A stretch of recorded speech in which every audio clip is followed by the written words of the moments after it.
ആരാണ് ആദ്യം കണ്ടത്? മായ എന്ന പേരുള്ള പെൺകുട്ടിയാണ് ആദ്യം കണ്ടത്. പിന്നെ സിസ്റ്റർ ജ്യോതി ഉണ്ടായിരുന്നു കൂടെ.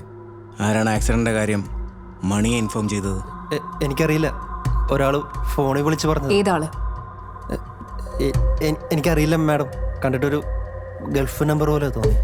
ഞാൻ ഓഫീസിൽ നിന്ന് ഇറങ്ങി വീട്ടിലേക്ക് പോകാൻ ക്യാബ് കാത്തു നിൽക്കുമായിരുന്നു.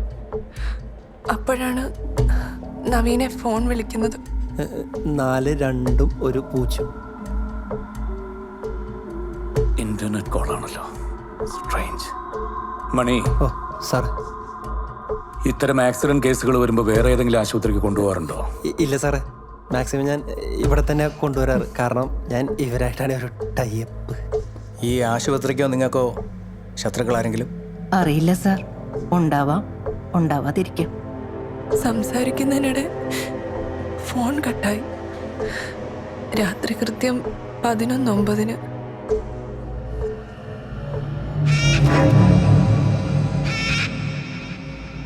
നവീന്റെ ബൈക്ക് ആക്സിഡന്റായി അയാളുടെ കോള് കട്ടാവുന്നതിന് ഏകദേശം 8 മിനിറ്റ് മുമ്പ്, അതായത് 11:01 ഈ അപകടത്തിന്റെ കാര്യം പറഞ്ഞ് മണിയുടെ ഫോണിലേക്ക് ഒരു കോള് വന്നിട്ടുണ്ട്.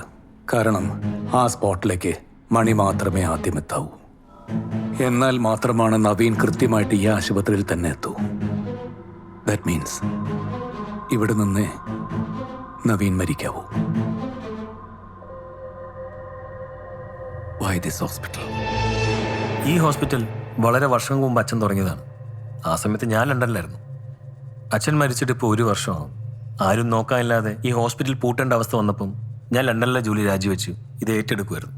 ഈ ഹോസ്പിറ്റലിൽ ഇപ്പൊ തന്നെ റെനോവേഷൻ ചെയ്യുന്നത് ഡോക്ടർ അരുൺ ജോയിൻ ചെയ്തതിന് ശേഷമാണ് ഞങ്ങളൊന്ന് പച്ച പിടിച്ച് തുടങ്ങിയത് മാഡം. ഹോസ്പിറ്റലിൽ പലയിടത്തായിട്ട് അറ്റകുറ്റപ്പണികൾ നടക്കുന്നുണ്ട്. CCTVകളാണെങ്കിൽ വർക്ക് ചെയ്യുന്നുമില്ല. അവിടെ വളരെ പ്ലാൻഡ് ആയിട്ടൊരു മർഡർ നടക്കുന്നു. എന്തൊരു കോയിൻസിഡൻസ് അല്ലേ? ഞാൻ നവീന്റെ കേസ് ഷീറ്റ് കണ്ടിരുന്നു.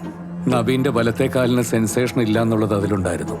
അപ്പോ നവീൻ ഇവിടെ അഡ്മിറ്റ് ആയതിനു ശേഷം അതിന്റെ ഡീറ്റെയിൽസ് കില്ലർക്ക് ആരെങ്കിലും പറഞ്ഞു കൊടുത്തിട്ടുണ്ടാവാം, അല്ലെങ്കിൽ കൊലയാളി അത് നേരിട്ട് കണ്ടിട്ടുണ്ട്, വായിച്ചിട്ടുണ്ട്. സിസ്റ്ററെ, ഈ ഹോസ്പിറ്റലിലെ ഒരാളുടെ മെഡിക്കൽ ഫയല് ഹെഡ് നഴ്സിന്റെ ഉത്തരവാദിത്വത്തിലല്ലേ കൈകാര്യം ചെയ്യപ്പെടുന്നത്? അതെ. നവീന്റെ കേസ് ഫയല് ആരൊക്കെ കണ്ടിട്ടുണ്ടാവും? അല്ലെങ്കിൽ സിസ്റ്റർ ആരെയൊക്കെ കാണിച്ചു? സർ, ഞങ്ങൾ ആർക്കും കൊടുത്തിട്ടില്ല സർ. ഉറപ്പാണോ ടീന സിസ്റ്ററെ? ഉറപ്പാണ് സർ. ഫയലുകൾ എപ്പോഴും നഴ്സിംഗ് സ്റ്റേഷനിൽ തന്നെയാണ് വെക്കാറുള്ളത്. നഴ്സിംഗ് സ്റ്റേഷനിൽ കയറി ആരും ഒന്നും എടുക്കില്ല സർ. കാരണം അവിടെ എപ്പോഴും ആളുണ്ടാവും.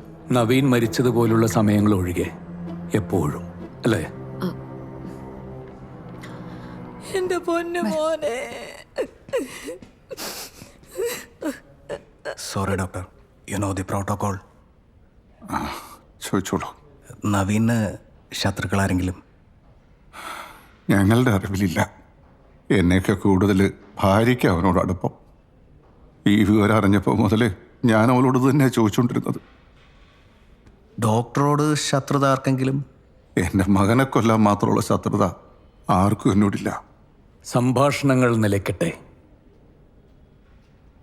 അങ്ങനൊരു വാചകം ഡോക്ടർക്ക് അതിനകത്ത് എന്തെങ്കിലും ഒരു പരിചയം തോന്നുന്നുണ്ടോ?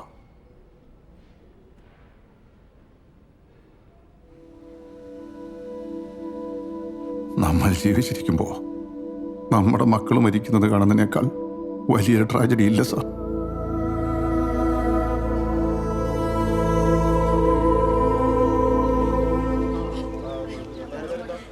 നമ്മുടെ ശരീരത്തിലെ ഏറ്റവും വലിയ രക്തധമനികളിലൊന്ന്. അതുകൊണ്ട് തന്നെ രക്തസ്രാവം വളരെ കൂടുതലായിരിക്കും. ഇവിടെ ഇൻഗ്വൈനൽ ലിഗമെന്റിന് താഴെയായി 6 സെന്റിമീറ്റർ നീളത്തിൽ ആഴത്തിലാണ് മുറിവുള്ളത്. മറ്റു മുറിവുകൾ ഒന്നും തന്നെയില്ല. എന്നാ ആക്സിഡന്റിൽ പറ്റിയ ചില മുറിവുകൾ ഒഴിച്ചാൽ പിന്നെ ശരീരത്തിൽ അങ്ങനെ ബലപ്രയോഗം നടത്തിയതായിട്ട് യാതൊരു ലക്ഷണവുമില്ല. ഇയാളുടെ വലത്തെ തുടയിൽ നിന്നുള്ള ബ്ലീഡിങ്ങിൽ നിന്നാണ് നവീൻ മരിച്ചിരിക്കുന്നത്. കൊലപാതകി ഒരു മെഡിക്കൽ പ്രൊഫഷണൽ ആയിരിക്കാം അല്ലേ സർ? U right. കൊലയാളിക്ക് നല്ല മെഡിക്കൽ നോളജ് ഉണ്ട്.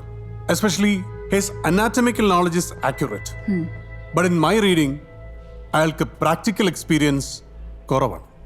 Sir, what you mean? See, ഈ ഇൻസിഷൻ താഴേക്ക് പോകുന്തോറും സ്ലാൻഡിംഗ് ആണ്. സ്ലാൻഡിംഗ് അല്ലാത്തൊരു ഇൻസിഷൻ ഇടാൻ it needs practical experience, which apparently he doesn't have. Sir, അപ്പോൾ മർഡറിന് ഉപയോഗിച്ചിരിക്കുന്ന weapon? It's a number 11 scalpel, both pointing and piercing. നമ്മുടെ സർജൻസ് ആഴത്തിൽ മുറിക്കാൻ ഉപയോഗിക്കുന്ന തരത്തിലുള്ള scalpel. Formalin tablet, scalpel, birthday card, accident ഉണ്ടാക്കൽ. Kind of strange, അല്ലേ?